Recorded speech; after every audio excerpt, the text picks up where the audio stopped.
Hi friends, welcome to my channel. ఈరోజు వీడియోలో మనం ఈ ఎండాకాలం వచ్చిందంటే అందరు కూడా వడియాలు చేసుకుంటారు కదా. ఎప్పుడు ఒకే రకంగా కాకుండా ఇలా ఒకసారి కొత్తగా ట్రై చేయండి. బియ్యం పిండి వడియాల కన్నా ఇలా అన్నం వండుకొని చేసుకునే వడియాలు చాలా టేస్టీగా క్రిస్పీగా ఉంటాయి. మీరు కూడా ఒకసారి ఇలా ట్రై చేయండి, చాలా బాగుంటాయి.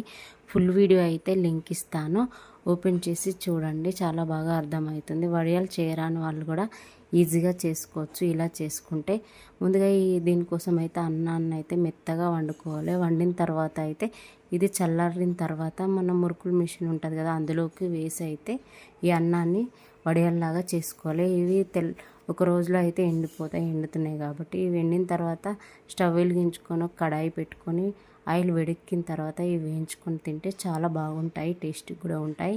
చూడండి, వేగిన తర్వాత ఎంత క్రిస్పీగా ఉన్నాయో. నచ్చితే లైక్ చేయండి. ఇలాంటి మంచి వీడియోల కోసం నా ఛానల్ని సబ్స్క్రైబ్ చేసుకోండి. Bye, thank you.